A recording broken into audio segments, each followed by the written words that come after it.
Señores, amigos oyentes, ¿cómo están? Muy buenos días. Ingenieros e ingenieras, muy buenos días. Muy buenos días. Estamos comenzando una edición más de Palabra de Ingeniero, programa auspiciado por el Consejo Departamental de Lima del Colegio de Ingenieros del Perú.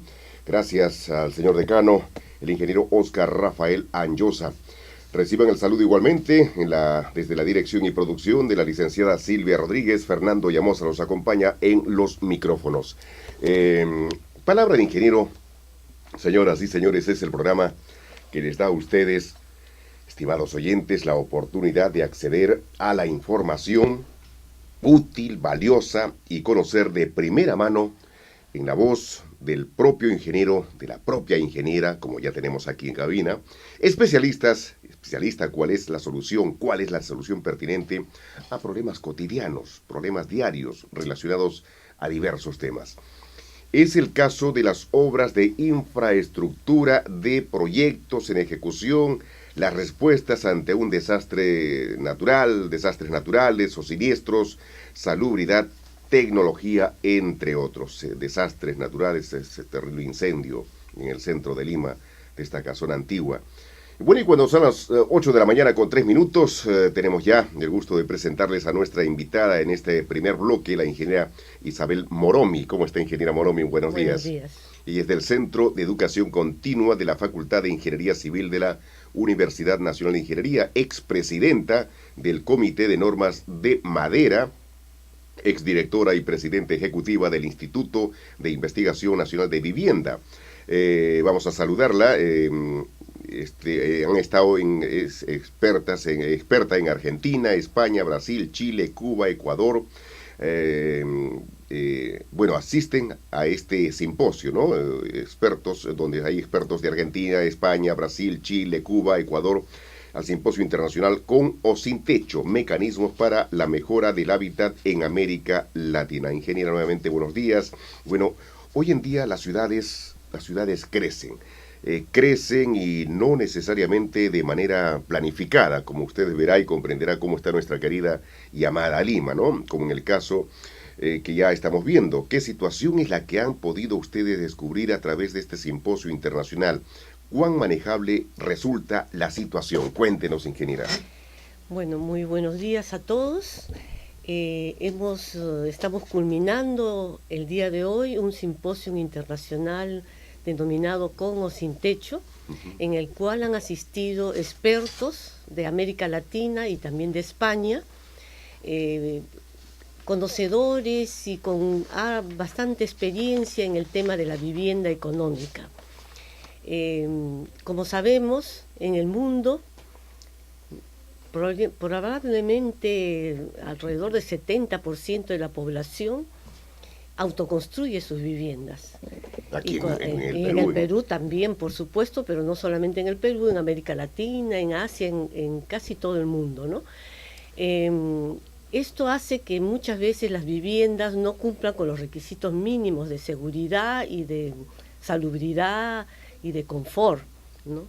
Existen, por supuesto, nosotros tenemos, o todos los países tienen sus normas y reglamentos para la construcción de la vivienda, pero debido a la situación socioeconómica de esta población, normalmente ellas autoconstruyen sus viviendas y, como decía hace un momento, tienen algunas vulnerabilidades, no solamente desde el punto de vista estructural, sino también desde el punto de vista, digamos, de confort térmico. Por ejemplo, ahora hay momentos en que aquí en nuestro país hablamos mucho del friaje, por ejemplo, ¿no? Ajá. Entonces hay zonas en el país donde las viviendas no tienen un mínimo de confort térmico y mucha población se ve afectada, ¿no? Por este tema, por ejemplo, ¿no?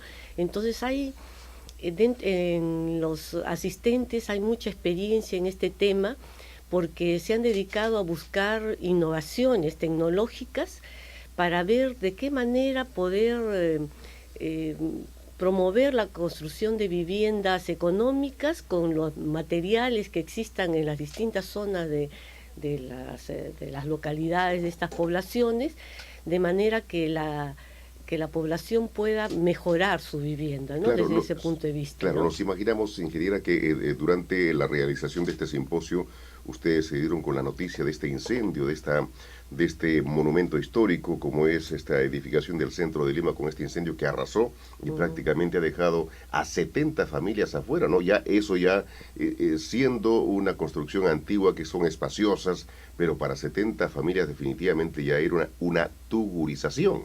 Claro que sí. Lo que pasa es que, bueno, ustedes saben que la vivienda tiene varios aspectos, ¿no? Tiene un aspecto social, digamos, por ejemplo, este tema de la tuburización tiene que ver mucho, pues, lógicamente con la situación socioeconómica, ¿no? El aspecto social, que lógicamente influye justamente en este tema de la seguridad, porque la tuburización también hace que sean mucho más vulnerables estas viviendas, y por la situación socioeconómica a veces estas viviendas no tienen mantenimiento, no tienen condiciones mínimas de seguridad y de protección, ¿no? Por ejemplo, unas viviendas antiguas que tienen, digamos, tantos años sin mantenimiento, probablemente se han deteriorado, digamos, el material, ¿no? Y se ha ido degradando, o de repente están en condiciones que no tienen ninguna protección. En este caso, por ejemplo, una protección contra los incendios, ¿no? Y de repente algunas medidas que puedan permitir evitar la propagación, por ejemplo, del fuego, ¿no? Claro, estas viviendas pues están, Sí. gran parte están hechas de la llamada quincha, ¿no? Caña, barro, madera, y es altamente inflamable, como lo son ahora también muchas partes son plásticos de las ciudades modernas, ¿no? Que eso da lugar a una combustión rapidísima en caso que se presente un siniestro. Sí, en realidad hay muchos factores, y a veces incluso los especialistas en el tema del fuego dicen que incluso en las viviendas modernas el problema es de que realmente, digamos, los muebles, todo lo que tenemos son inflamables, ¿no? Entonces altamente combustible. Entonces ahí tiene que haber algunas otras medidas digamos, de protección para evitar la propagación, ¿no? Claro, en este simposio, ingeniera, este simposio organizado por la UNI, sus facultades de Ingeniería Civil y de Arquitectura, quiere decir que la universidad tiene un acercamiento favorable hacia la sociedad. ¿Qué destacar de este evento? Como la idea ha sido siempre transmitir, ¿no? Estas experiencias acumuladas. Muchos de los expertos que nos visitan tienen 30, 40 años en el tema, entonces la idea, lógicamente, ¿no? Y la idea es poder transmitir eso a las nuevas generaciones, sobre todo a los estudiantes, y que ellos tengan una visión de las alternativas que existen, digamos, para la construcción, no solamente las convencionales, ¿no? El concreto, el ladrillo, que por supuesto son materiales muy adecuados para las ciudades principalmente, pero a veces para las zonas rurales se requiere, por lo que hemos mencionado anteriormente y también por las condiciones propias del lugar, utilizar materiales existentes, disponibles por ellos, propios del lugar. Eso por un lado, que permitan acceder, digamos, a una vivienda adecuada, decorosa, con estos materiales, ¿no? Y se puede hacer. Hay que recordar que nuestro Reglamento Nacional de Construcciones, por ejemplo, incluye la construcción con adobe. Eso significa que se puede construir con adobe, por ejemplo, en forma adecuada y con un comportamiento aceptable para las condiciones de seguridad adecuada. También el sistema de quincha, usted ha mencionado lo de la quincha. La quincha es un sistema que también es aprobado como sistema constructivo no convencional en el país. O sea, se ha usado por muchos años, ¿no? Se ha usado por muchos años. Lo que pasa es que hay que usarlo adecuadamente y mantenerlo, ¿no? El tema del mantenimiento es básico, ¿no? Sí, y no traerse abajo también la parte de la materia prima, que mayormente son cañas, ¿no? Bambú y otras cosas más, y paja también, ¿no? Que se ha utilizado mucho en las zonas altoandinas. Mayormente, a propósito, usted mencionaba las viviendas rurales. Si bien es cierto, los pobladores echan mano a lo que tienen al alcance, pero es importante también tener una orientación para que puedan tener unas viviendas dignas, ¿no? Cómo ubicar incluso la cocina, que es un centro de contaminación terrible para los niños, los pobladores de esas mismas viviendas, ¿no? Cuando no están adecuadamente distribuidas tanto el comedor, los dormitorios, los servicios higiénicos también para las viviendas rurales, ¿no? Sí, realmente justamente hay digamos, varios esfuerzos, ¿no? Para poder hacer una propuesta que se adecúe a las necesidades de la población y evite, como usted menciona, el tema de la, por ejemplo, contaminación de los humos de la cocina. Hay propuestas que se ha desarrollado tanto el Ministerio de Vivienda también como el CENCICO también, por ejemplo, este tema de las cocinas mejoradas, que incluso hay programas Claro. que se han sido llevadas por algunas organizaciones ONG, no gubernamentales justamente para mejorar. Entonces, existen propuestas. Lo que se necesita mucho, yo creo, y creo que esta también es una buena oportunidad, es de difundir, porque tecnologías y propuestas alternativas que mejoran enormemente las condiciones de vida de la población rural existen. Lo que se necesita es difundirlo más, no solamente entre la población, sino realmente también entre los propios profesionales, claro, ingenieros cierto, y arquitectos sí. que de repente algunos no conocen, digamos, que existen estas propuestas que se pueden aplicar, ¿no? Claro, a propósito del Día de la Mujer Rural que se ha festejado, se celebró esta semana, habían estas orientaciones para este tipo de viviendas que deberían darse en las zonas rurales, oportunas, por cierto, porque ayuda mucho a tener una vivienda mejorada, como usted lo indica, y creo que desde este simposio también surgen buenas alternativas, buenas propuestas, definitivamente, ¿no? Así es, y justamente el tema es siempre, se puede usar todos los materiales disponibles, por supuesto en la zona, los materiales tradicionales rurales, pero también los materiales, por ejemplo, como el concreto, el ladrillo, de una manera, digamos, un poco más accesible a la población que autoconstruye su vivienda, por ejemplo, con algunos sistemas, como digo, innovadores que se han presentado en este simposio. Y yo también quisiera invitarlos a todos los profesionales. Nuestra exposición que se ha presentado en este simposio va a estar abierta hasta el día de mañana, o sea, en el Museo de la Nación, ¿no? Entonces existe una exposición, esta exposición es una exposición de las propuestas de estos expertos que vienen de diferentes partes, como decimos, de Latinoamérica y de España, y es una exposición que se ha inaugurado en Madrid, en España, y ha venido, como digo, paseando por los distintos países. Itinerante, como itinerante, se dice, ¿no? ¿no? Sí, sí. Y entonces ahora lo tenemos acá en Lima y sería interesante que se pudiera visitar y, como digo, bueno, hasta el día de mañana va a estar abierta la exposición. Claro, ingeniera, pero es importante tener al alcance de la población estas tecnologías constructivas accesibles, ¿no? A los pobladores que desde este simposio se están dando. Hay moradores informales, definitivamente, como ya usted lo dijo al comienzo, que construyen por ellos mismos, construcción por el maestrito, autoconstrucción. Pero a todo esto, ¿alguna recomendación para las autoridades? Posiblemente ustedes tienen a la mano muchas ideas que podrían trasladarlas a las autoridades municipales mayormente, que fiscalizan. Sí, como les decía, hay una serie de propuestas, hay normativas, hay documentos.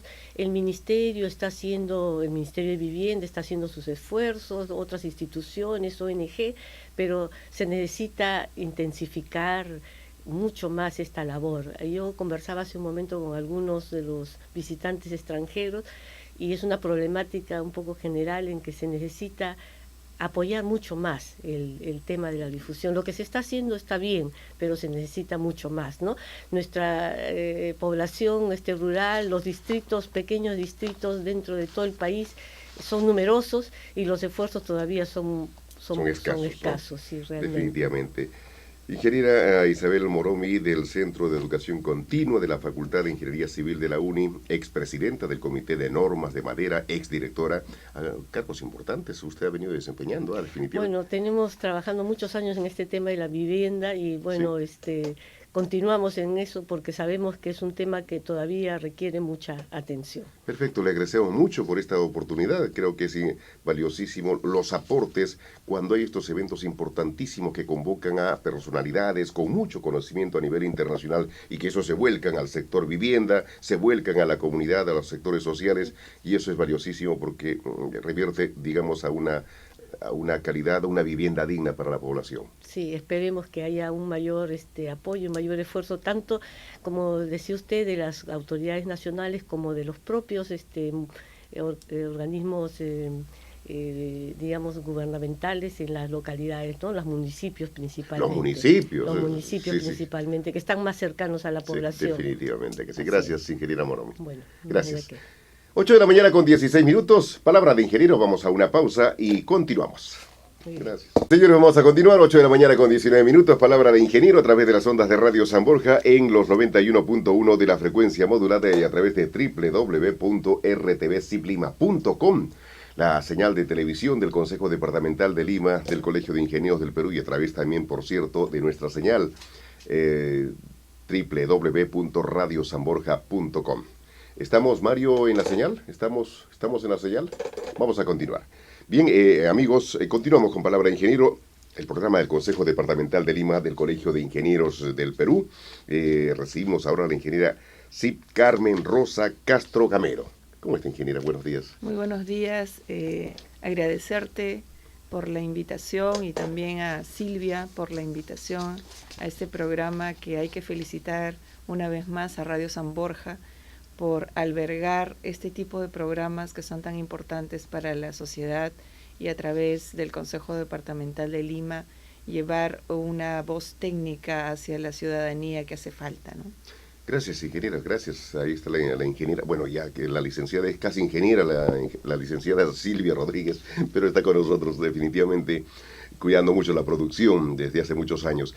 Bueno, la ingeniera Carmen Rosa Castro Gamero es presidenta del capítulo de Ingeniería Agronómica y Zootecnia del Consejo Departamental de Lima, del Colegio de Ingenieros, para hablar sobre la seguridad alimentaria. Estamos en la semana de la alimentación, y en momentos en que la FAO también acaba de dar un informe semestral señalando que hay buenas cosechas, qué alegría, buenas cosechas y existencias abundantes, por lo que han bajado los precios internacionales de los alimentos.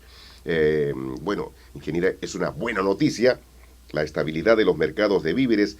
¿Qué análisis técnicos puede hacer, bueno, al respecto, ¿no? Creo que primero alegrarnos, ¿no? Hay papeo. El día 16, hace 2 días, fue el Día Mundial de la Alimentación, y además este es el Año Internacional de la Agricultura Familiar. El año anterior, recordemos que también fue el año del reconocimiento de nuestra biodiversidad.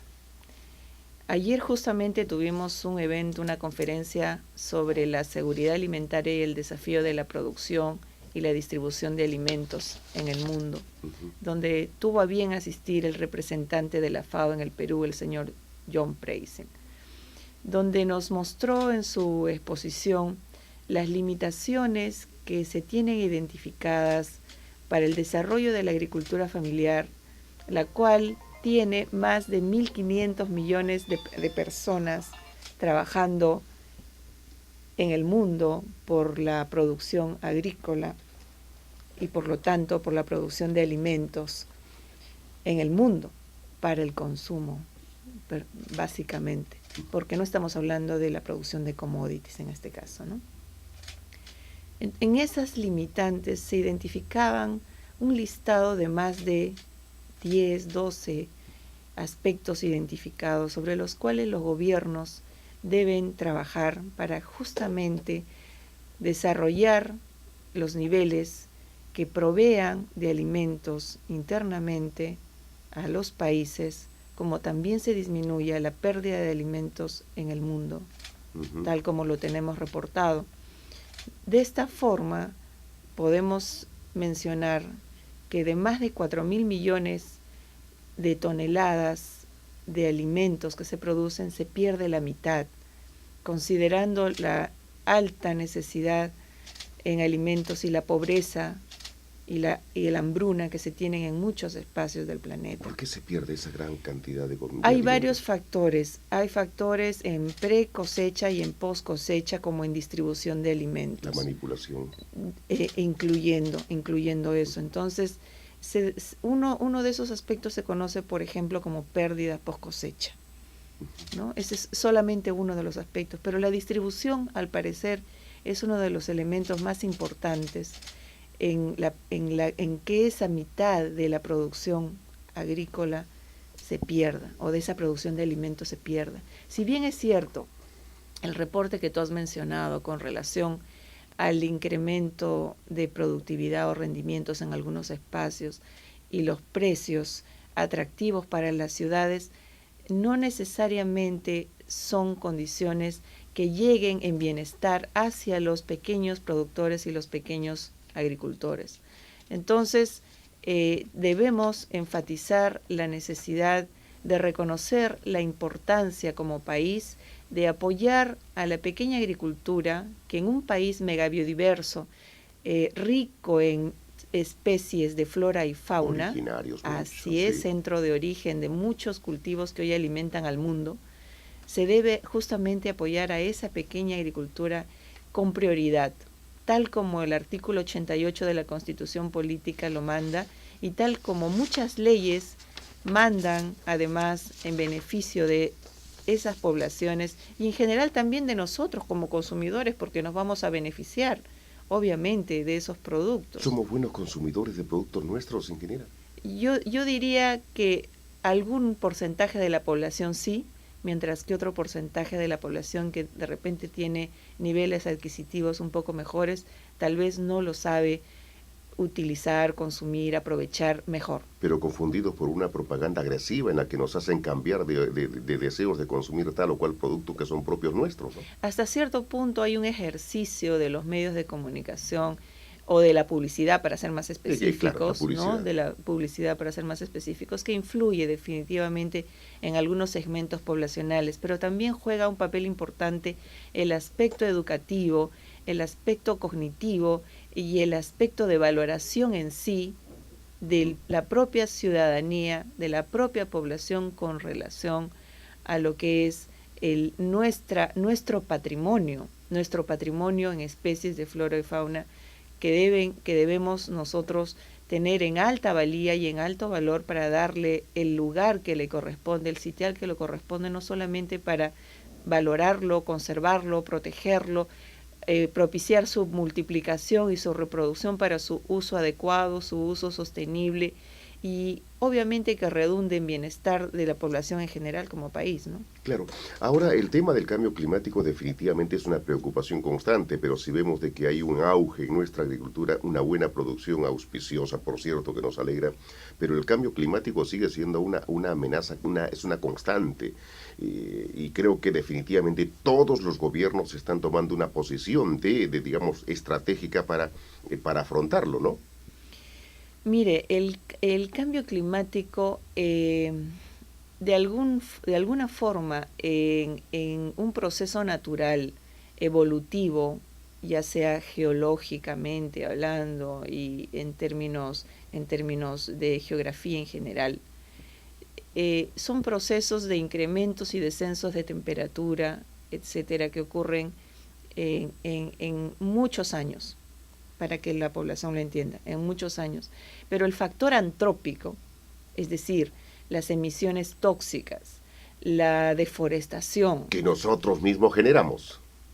Por eso mismo el factor antrópico, el ser humano, sí, sí, ¿no? A través de sus procesos productivos, ha generado que tanto la atmósfera como el suelo y el agua se contaminen, incrementen sus residuos tóxicos, y todo esto está dando lugar a un incremento de la temperatura. A todo ello le han puesto el nombre de cambio climático y de alguna manera se utilizan las palabras de mitigación y adaptación al cambio climático, lo cual yo me resisto en cierta forma. En esa parte quiero decirle que es una opinión técnica estrictamente personal, que tal vez algunos compartan, o muchos de repente. Y es lo siguiente: adaptarse para mí al cambio climático, de alguna manera, sin tomar en cuenta los factores que propician la contaminación, los procesos de contaminación en general o los procesos de incremento de residuos tóxicos en todos los recursos naturales y la atmósfera misma, sin tomar las medidas adecuadas, no va a significar otra cosa que seguir tolerando todos estos procesos que le están haciendo daño a los recursos naturales y al medio ambiente. Por ejemplo, si sabemos cuáles son las fuentes efluentes que están aproximándose al río Rímac, que están invadiendo, que están llegando a sus aguas y lo tienen en la situación que lo tienen, no solamente el río Rímac, sino el río Mantaro y cuantas otras fuentes hídricas, ¿por qué no se han tomado las medidas o por qué no se están tomando las medidas en menor espacio de tiempo? Porque no decimos que no hayan esfuerzos, hay esfuerzos, por supuesto que los hay, pero ¿por qué no se están tomando? En cuanto al suelo, está pasando algo similar, tenemos más de 30 millones de hectáreas reportadas por cifras oficiales que están sufriendo procesos erosivos y de ensalitramiento y en general de erosión. Y con relación, discúlpeme, al medio ambiente, igualmente nosotros no solamente tenemos que alimentarnos con un alimento sano, con un alimento bueno, con un alimento completo, sino también respiramos y debemos respirar un ambiente más sano. Entonces, tolerar que se deforeste fuertemente los pulmones de un país o de un planeta como es la selva, una biomasa que es la que provee al ciclo hidrológico, o no lo podría resumir en algunos otros aspectos que suenen diferente a lo que se conoce como mitigación al cambio climático. Usted lo señala muy bien, ha descrito perfectamente como quien dice, mira, ve, te estoy haciendo daño, pero ¿sabes qué? Estoy haciendo esto para que no sientas tanto el dolor, ¿no? Lo ha descrito, pero muy bien, interesante. Ingeniera Castro, hay otro tema que es el apoyo, el incremento del apoyo del sector agrario, agrícola, del ministerio, del sector, hacia la productividad del campo. No sé si será suficiente, si estará, pero yo creo que todo apoyo es bueno, pero creo que en su medida podría ser mucho más amplio, más generoso, para poder incentivar la producción. Si estamos en auge en esta producción, ¿por qué no incentivar mucho más? Bueno, los censos que se realizaron hace... El censo agrario. Así es, que se realizaron hace poco tiempo, nos revelan en realidad que la cantidad predominante de unidades agropecuarias es de pequeña agricultura, la cual en sí no recibe exactamente todo lo que requiere, por lo cual la propia FAO, ayer, en este evento del cual te menciono, en el consejo que realizamos en el Consejo Nacional, en la sede del Consejo Nacional, nos habló de esas limitaciones. Entonces, nosotros estamos presentando propuestas de política agraria, tanto en materia agrícola como ganadera, para priorizar algunos puntos principales y que signifique además un aporte de presupuesto público como se debiera de acuerdo a la prioridad al desarrollo agrario. Por ejemplo, debo mencionarte dos de esas propuestas. Una de ellas tiene que ver con la propagación de especies, tanto para producción comercial como para especies en amenaza de extinción. Es decir, hay que tomar la iniciativa. Si bien es cierto, tenemos un buen desarrollo del nivel agroexportador, la producción nacional ve en decremento sus rendimientos de los cultivos, a menos del 30% de su potencial. No solamente eso, sino que en diversos tipos de ganadería se ha disminuido el número de cabezas por animales. Es decir, los censos, revisando los censos podemos en general compararlo y verlo. Hay líneas de producción auspiciosas que están desarrollándose en la mejor forma, pero en general quisiéramos que hubiera mayor asignación de recursos para el tema agrario y más aún para la pequeña agricultura y la pequeña ganadería. Otro tema dentro de lo que es ganadería, dentro de esa política que estamos proponiendo, es el tema de camélidos sudamericanos. Solamente hay un banco genético en Puno que no tiene apenas más de $14,000 al año o Dios apenas 40,000 soles al año. Eso es una miseria. Entonces nosotros deberíamos tener bancos genéticos de camélidos, como se le conoce como el oro de los Andes, en todo el país, porque hay las condiciones, incluso en la región Lima, porque hay las condiciones para ello, las condiciones no solamente en el manejo, en los pastos y forrajes que debieran ser mejorados, sino también en los espacios de las comunidades, en las zonas comunales que debieran desarrollarse, no solamente para proveer fibra, no solamente para proveer carne, sino también por lo que representan estos animales en la ayuda al trabajo, como el caso de las llamas inclusive. Definitivamente. Ingeniera Carmen Castro, es siempre gratísimo y nos está dejando una interrogante, ¿no? No una interrogante, sino una preocupación de eso de la adaptación al cambio climático, lo que nos ha descrito, pero magistralmente. O sea, yo estoy matando la naturaleza, pero estoy generando una situación para acostumbrarme a la naturaleza muerta, ¿no? Preocupante lo que nos ha dicho, ¿no? Y yo creo que está clarísimo para que los oyentes también tomen conciencia cuánto somos protagonistas de este cambio climático que nos afecta seriamente. Ahí quiero aportar un tema, justamente dentro de estas propuestas de que se priorice la propagación de especies, por ejemplo, desarrollando viveros tecnológicos en todo el país, viveros de alta tecnología en todo el país, que es una inversión de lejos escasa en comparación con la inversión en temas de infraestructura, pero sin embargo puede reportar muchísimos beneficios, está el tema justamente de tener plantaciones forestales, de tener cultivos permanentes, se le conoce como cultivos permanentes cuando el cultivo dura bastantes años en el campo, ¿no? Entonces, justamente en esto, con los censos, encontramos que no hay cifras de reforestación. Entonces, ¿cuál es la sostenibilidad de una actividad extractiva cuando no estamos justamente garantizando la explotación, el desarrollo de la actividad comercial con la permanencia y sostenibilidad de la especie in situ en la zona? Y tenemos más de 10 millones de hectáreas ya deforestadas, que es un suelo pelado prácticamente, y que ha irrumpido no solamente en la ausencia de ese árbol, sino en cientos de especies, mamíferos, aves, insectos, plantas medicinales, flores, etcétera, etcétera, dentro de esos espacios. Definitivamente. Usted, ingeniera Carmen Castro, ha dado y pone nuevamente la voz de alarma. Gracias por estar en Palabra de Ingeniero. Creo que es muy grato siempre tenerla porque nos trae a colación temas que debemos tener en cuenta para no preocuparnos, sino tratar de evitar la destrucción de nuestro país e incentivar también la alimentación. Gracias. Muchísimas gracias, y para concluir yo quiero hacer un llamado a todos los ingenieros, jóvenes ingenieros, ingenieros adultos también, que están egresando de las universidades, que están haciendo sus maestrías, que están haciendo sus doctorados, para que no solamente fortalezcan el Colegio de Ingenieros, el Consejo Departamental de Lima, sino comprendan la necesidad de que el cumplimiento de las leyes, como las leyes del ejercicio profesional, son importantes y devienen beneficios para ellos mismos.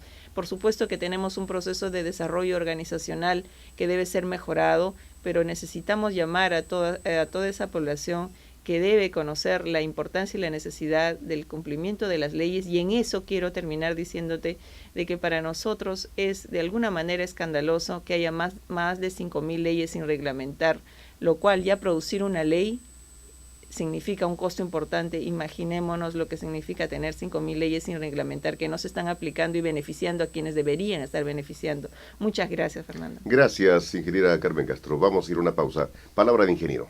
Vamos a un ambiental integral de centrales hidroeléctricas. ¿Cuál es la exigencia ambiental para el caso de los proyectos de centrales hidroeléctricas? Ingeniero Morena, ingeniera Charapaqui, ¿cuál es de los? Bien. Bien, en general, dentro de la normatividad es necesario de realizar un estudio de impacto ambiental siempre, pero una vez que ya se aprueban los estudios de impacto ambiental, tanto durante la fase de actividades de construcción como la fase de actividades de operación, es necesario siempre que se realice un plan de manejo, pero a su vez la empresa tiene que tener implementar una serie de medidas de gestión y estar dentro de unos estándares tanto internacionales, que son a veces algunos obligatorios y algunos son de referencia, ¿no?, para poder tener su comportamiento y desempeño ambiental, ¿no? De eso se trata la gestión ambiental. Claro, ingeniera Charapaqui, ¿cuánto potencial existe en el Perú para la construcción y operación de centrales hidroeléctricas? ¿Ingeniero Moreno? Sí, ingeniero Moreno, sí. No, sí.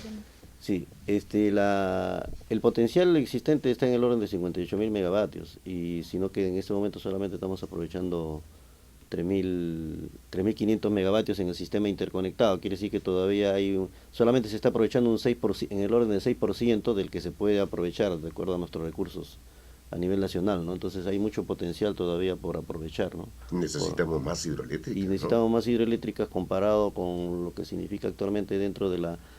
hay una política a usar mayormente el gas natural y no se está viendo una posibilidad de que en un rango de 20, 25 años pueda agotarse, y entonces no, y puede usarse el gas para otros fines, ¿no? Entonces a nivel de toda la comunidad, sí, a nivel de profesional dedicado a la especialidad energética, están poniendo énfasis en que se debe de priorizar el desarrollo de proyectos hidroeléctricos. Claro, teniendo en cuenta, ingeniero Monero, el aporte también de la cooperación internacional, de organismos internacionales para este desarrollo, porque al fin y al cabo termina siendo un apoyo también de la generación de energía, apoyo internacional, bilateral, ¿no? Claro, hay apoyo para seguir en estos momentos, para seguir evaluando el potencial que existe, porque existen proyectos que han sido identificados ya en el año 78, 80, y en estos momentos de esos 328 proyectos que se identificaron por la misión alemana, se habrán realizado 20, 25 solamente, ¿no? Entonces existen más proyectos que hay que evaluarlos, ¿no?, para que sirvan a los inversionistas, y eso es lo que está ahora financiando el Ministerio, ¿no? Y también Electroperú y varios organismos estatales, para que de repente Proinversión intervenga en este proceso, ¿no? Este curso, Gestión Ambiental, Ingeniería Charapaqui, Gestión Ambiental Integral de Centrales Hidroeléctricas, ¿qué cursos, cómo va a ser el desarrollo de este evento, de este curso? Sí, el Consejo Departamental de Lima, específicamente el capítulo de Ingeniería Mecánica y Mecánica Eléctrica, ¿Sí?, en coordinación con las empresas Impactos y Gestión Ambiental, ADASA Sistemas y Pedro Hydraulics, estamos organizando el curso de Gestión Ambiental Integral de Centrales Hidroeléctricas, ¿no? Vamos a tocar temas como manejo ambiental de embalses, diseño de escalera de peces, diseño de obras hidráulicas con criterios ambientales. En realidad tenemos esta empresa española va a presentarnos tecnologías que ellos aplican allá para el manejo y que podrían ser aplicables también acá para el Perú, ¿no? Claro. ¿Quiénes, además de la institución española, quiénes más estarían? ¿Qué profesores? Está sí. Bueno, está el ingeniero César Moreno presente, el ingeniero Hugo Sobero, que es por parte de ADASA, junto con el doctor Jesús Perna, el ingeniero Roberto Campaña, que es representante de Perú Hydraulics, ¿no? Y la ingeniera Nancy Reyes, que viene por parte también de Ingesar. Claro, es importante, ¿no? ¿Qué días van a ser? ¿De 22? 22, 23 de octubre, son dos días completos, de 9 a 1 y de 2 a 5. La entrada es, el ingreso es libre, hay que preinscribirse, porque como las vacantes son limitadas. Ingeniero Moreno, creo que no quiere acotar algo más sobre este curso. Bueno, es importante lo que viene a ser gestión ambiental integral en estos momentos, que se viene dando unas calificaciones a las empresas. Tanto el Banco Mundial como también las Naciones Unidas vienen fijando estándares de sostenibilidad ambiental que deben manejar a las empresas, ¿no? Entonces de esto se trata. A veces como han habido algunos proyectos, sobre todo hidroeléctricos tipo Inambari, ¿no?, que claro, han tenido no solamente conflictos ambientales, temas ambientales, sino también algunos conflictos sociales. Se trata de que dentro del desarrollo del proyecto todo se maneje desde el primer momento, desde la fase del estudio, comportamiento ambiental, ¿no?, y la gestión de los proyectos y gestión de las obras, la misma gestión de la operación, ¿no? Claro. Y además que hay que ver que la gestión ambiental se realiza en varios aspectos, tanto en donde está el embalse, donde se devuelven las aguas y todo el área de influencia, y a veces en toda la cuenca que se está aprovechando, ¿no? Entonces hay varios actores y varios aspectos que hay que considerar, ¿no? Se pierde mucho, ingeniero Moreno, ingeniera Charapaqui, se pierde mucho, nuestro país se está perdiendo mucho en recursos al no tener lo suficiente, como ya usted lo abordó hace un instante, pero ampliando más el tema, se pierde mucho de recursos con la falta de hidroeléctricas en nuestro país, ¿no? Ya que teniendo la comparación de otros países cercanos, vecinos, que sí explotan adecuadamente este importantísimo recurso, ¿no? Sí, como dice, vecinos como Colombia, que está desarrollando, casi ya ha aprovechado más del 70% de su potencial y está en condiciones hasta de exportar a otros países, ¿no? Y Ecuador también ha desarrollado un buen programa de desarrollo hidroeléctrico. Nosotros aquí en el Perú no estamos un poco incentivo, ya es una política de priorización, ¿no?, del gobierno, y además porque también al entrar el gas natural y los subsidios y el incentivo que hay hace que tenga un costo de energía más barata el gas natural, y entonces muchos proyectos no pueden salir precisamente porque no compiten y tienen que esperar una subasta como las pequeñas centrales o la que está ahora organizando Proinversión para poder tener un precio de venta que le permita desarrollar la inversión, ¿no? No debería ser así, debería haber un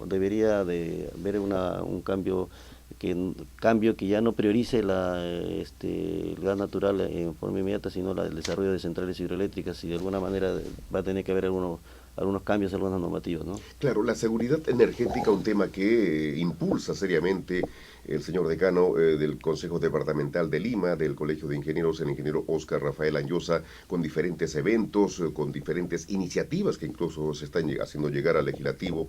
Es muy importante, teniendo en cuenta que es como usted muy bien lo señala, ingeniero Moreno, es la única oportunidad, que no es la única, pero es cierto, gran parte de estas iniciativas van a impulsar la generación de nuestra economía, pero hay aspectos sociales que a veces limitan este trabajo, ¿no? Claro, siempre en el hecho que la hidroeléctrica sea un recurso renovable y que no impacta tal como las centrales térmicas en cuanto al cambio climático, efecto invernadero, eso no significa que no tenga impactos ambientales. Por eso que hay que manejar. Los embalses tienen impactos a los ecosistemas acuáticos y al mismo, a veces la misma estabilidad de los taludes. El hábitat de las comunidades que viven en el entorno, cuando ¿no? hay a veces los embalses tienen que manejarse adecuadamente. A veces no se trabaja desde el primer momento planificadamente en el manejo social, ¿no? Es que evita que en vez de ganarse como colaboradores a las comunidades que a veces hay en países como Canadá, Australia, Noruega lo manejan muy bien. Esto, por ejemplo, en Suiza también, esto uno debe tener, ¿no?, como dice, de primer momento hasta volverlo como unos socios, ¿no?, dentro de la socios estratégicos, como se le llama, ¿no? Claro. Claro. Esa política, de eso se trata, hablar de la gestión ambiental de las centrales eléctricas, ¿no? Perfecto. Sí, justamente son los temas que se van a abordar, ingeniera Charapaqui, dentro de este curso sobre gestión ambiental integral de centrales hidroeléctricas que será en Guillermo Marconi, en la sede del Consejo Departamental en San Isidro. Temas como gestión ambiental, manejo ambiental de embalse, que usted mencionaba, ingeniero Moreno, diseño de escalera de peces, diseño de obras hidráulicas con criterios ambientales, interesante, experiencias de diseños en España, como es propio de los expositores, e indicadores de gestión integral, ingeniera Charapaqui, ¿no? Sí, exacto. Vamos a tocar estos temas. La ingeniera Nancy Reyes va a tocar este tema como parte del equipo de INGESAC. Y bueno, pues están todos cordialmente invitados para el 22 y 23 de octubre en el Colegio de Ingenieros. Perfecto. Bien, algo más teníamos pendiente, las inscripciones. Sí, las inscripciones pueden comunicarse al teléfono 202-5046 o mandar un correo a cime2@ciplima.org.pe. Perfecto, este curso día 22 y 23 de octubre desde las 9 de la mañana a 1 de la tarde y de 2 de la tarde a 7 de la noche. Todo esto en Marconi 210 en San Isidro, ¿no? Sí, exacto. Perfecto. Gracias, ingeniero Moreno. Muchas gracias. Entonces esperamos que con anticipación se vayan inscribiendo tanto el teléfono que se ha indicado como también vía email, ¿no? A los correos que se indican. Perfecto. Gracias, ingeniero Moreno. Gracias, ingeniera Charapaqui. Muchas gracias. Cabe señalar que mañana se inicia la celebración de la Semana de la Ingeniería de Industrias Alimentarias y Agroindustrias, con conferencias gratuitas y el concurso de productos innovadores el martes 21. El ingreso es libre en Marconi 210 en San Isidro, sede del Consejo Departamental de Lima del Colegio de Ingenieros del Perú. Y bien, señoras y señores, llegamos a la parte final. Gracias, licenciada Silvia Rodríguez, productora de este programa, a cargo del Consejo Departamental de Lima del Colegio de Ingenieros del Perú. Gracias también a Gers Puente. Gracias. Gracias, Fernando Llamosa le dice muchas gracias. Hasta el día sábado de 8 a 9, como siempre, palabra de ingeniero a través de las ondas de Radio San Borja. Gracias, Mario Poicón.